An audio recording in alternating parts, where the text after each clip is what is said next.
जॾहिं बि सरकार जे दर जी हाज़िरी नसीब थींदी आहे त यकीन ॼाणो त पहिरियों ख्वाब में इशारो थींदो आहे।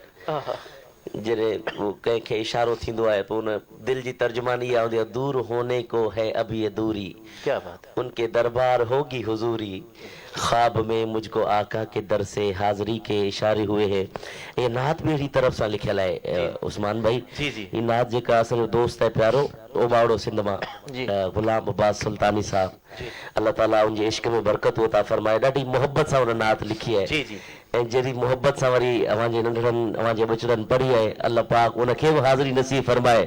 मुंहिंजो आख़िरी मिसरो मुंहिंजी दिलि चए थी त मां पढ़ी वठां ताकि सभिनीनि जी हाज़िरी थी वञे। ही मदीने जा महिमान वेठा आहिनि, हर वक़्तु हुज़ूर जे रोज़े जे साम्हूं वेठा हूंदा आहिनि। जी जी जी पोइ इन्हनि जी आमी जे सदके असांजो दोस्त गुलाम अब्बास सुल्तानी जी बि हाज़िरी लॻी वञे। आमीन आमीन जी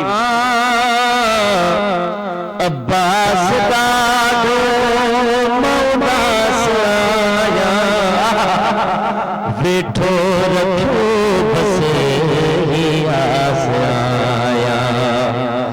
अब्बास ॾाढो अब्बास ॾाढो अब्बास ॾाढो मौलास आया, वेठो रखो बसे आस आया।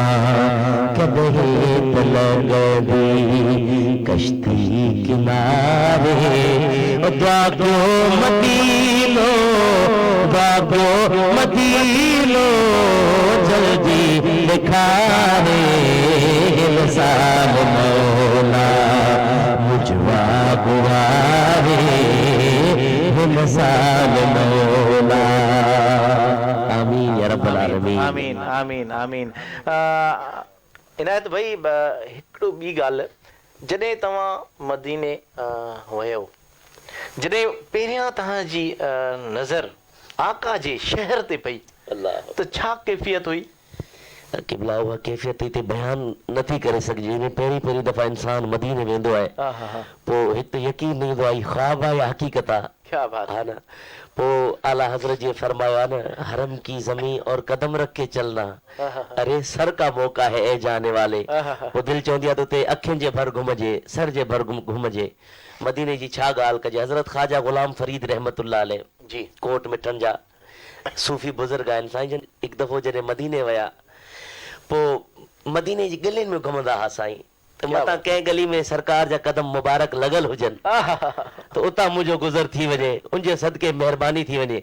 हज़रत ख्वाजा गुलाम फरीद रहमतुल्लाह अलैह हिकु टोपी पाईंदा, डिघी टोपी हूंदी, उनखे चवंदा कुल्लो मुबारक जी। सा अॼु बि साईं जे दरबार जे ॿिए सां म्यूज़ियम ठहियल आहे, उते रखियल आहे। पोइ ख्वाजा साहब घुमंदे घुमंदे मदीने जी गलियुनि में थकिजी पियो, तीअं साइड में दीवार खे टेक ॾेई वेही रहिया ऐं गर्मी जी शिदत महसूस थी त उहा टोपी लाहे करे साइड में रस्ते में रखी छॾियऊं।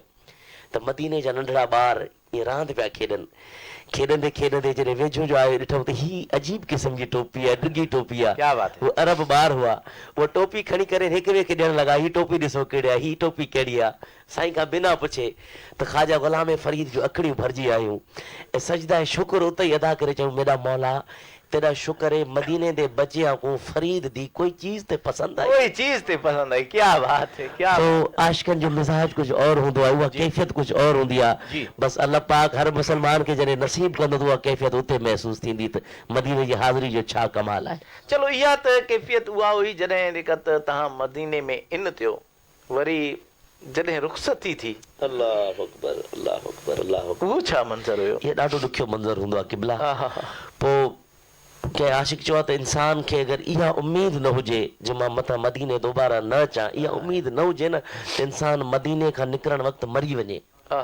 मदीने खां निकिरणु एतिरो ॾुखियो आहे। मदीने खां निकिरणु पुछो त इमाम हुसैन अली मक़ाम खां पुछो जन पंहिंजो वतन छॾियो।